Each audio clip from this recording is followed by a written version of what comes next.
Bismillahirrahmanirrahim. Assalamualaikum warahmatullahi wabarakatuh. Kami dari kelompok 2 atas nama Rosma dengan NIM B04213323 dan saya Nurmayani dengan NIM B04213299. Di sini kami akan mempresentasikan materi kami. Sebelumnya saya ucapkan terima kasih kepada dosen pengampu mata kuliah Patofisiologi Penyakit Infeksi dan Defisiensi, dalam hal ini Ibu Nur Fatwa Wilda Ningsi SKM MKes yang telah memberikan tugas ini kepada kami. Langsung saja saya persilakan kepada rekan kerja saya yaitu Nurmayani. Baik, langsung saja di sini kami mengambil tema obesitas. Sedikit kami menjelaskan apa itu obesitas. Nah, obesitas itu merupakan penumpukan lemak yang berlebihan akibat ketidakseimbangan asupan energi dengan energi yang digunakan dalam waktu yang lama. Nah, untuk mengetahui seseorang obesitas atau tidak, kita bisa lihat dari IMT-nya atau indeks massa tubuh.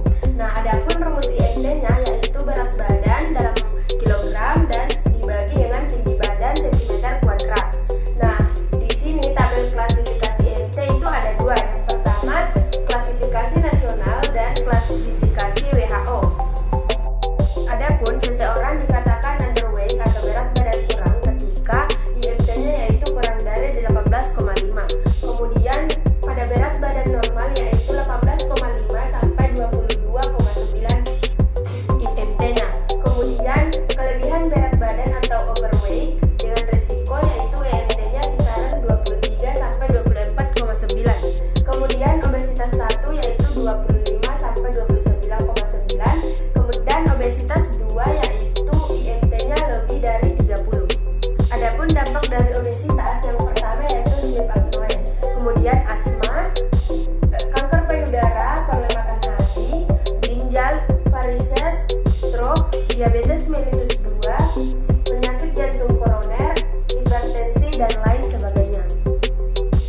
Baik, kemudian ada apa yang mempengaruhi terjadinya obesitas. Nah, yang mempengaruhi terjadinya obesitas yaitu yang pertama gaya hidup yang tidak sehat, yang kedua lingkungan, yang ketiga genetik atau keturunan, yang keempat ketidakseimbangan hormon, yang kelima psikologis, yang keenam penggunaan obat-obatan tertentu. Kemudian ada ciri-ciri obesitas, di mana ciri-ciri obesitas ini terbagi menjadi 6. Yang pertama mendengkur, yang kedua susah napas, yang ketiga sakit lutut, yang keempat sakit pinggang, yang kelima asam lambung, dan yang keenam mens tidak teratur. Adapun tipe-tipe pada obesitas yaitu ada dua. Yang pertama apple shape. Bisa kita lihat seperti yang ada pada gambar, di mana apple shape ini biasanya terjadi pada pria, di mana lemaknya itu menumpuk pada bagian perut. Kemudian ada tipe buah bir atau tipe ginoid, yang di mana tipe ini cenderung dialami oleh wanita dan lemak yang disimpang ada di sekitaran pinggul. Baik, kemudian ada penyebab obesitas pola aktivitas fisik, di mana yang pertama kurang gerak seperti nonton TV, bekerja di depan komputer, main game tanpa melakukan aktivitas fisik lebih dari 2 jam per hari. Kemudian ada kurang aktivitas fisik karena fasilitas yang memudahkan, misalnya lebih sering menggunakan kendaraan bermotor daripada berjalan kaki dan menggunakan lift daripada tangga. Kemudian kemajuan teknologi di berbagai bidang sehingga masyarakat tidak memerlukan kompetisi secara berat. Dan kemudian ada pencegahan obesitas. Yang pertama, inisiasi mulai usia 6 bulan. Yang kedua, tidak makan sambil menonton atau main gym. Yang ketiga, bekal sehari untuk anak sekolah. Kemudian melakukan aktivitas fisik atau latihan fisik secara baik, benar, teratur, dan terukur. Kemudian makan dengan aneka ragam bahan pangan, cukup sayuran hijau dan buah berwarna.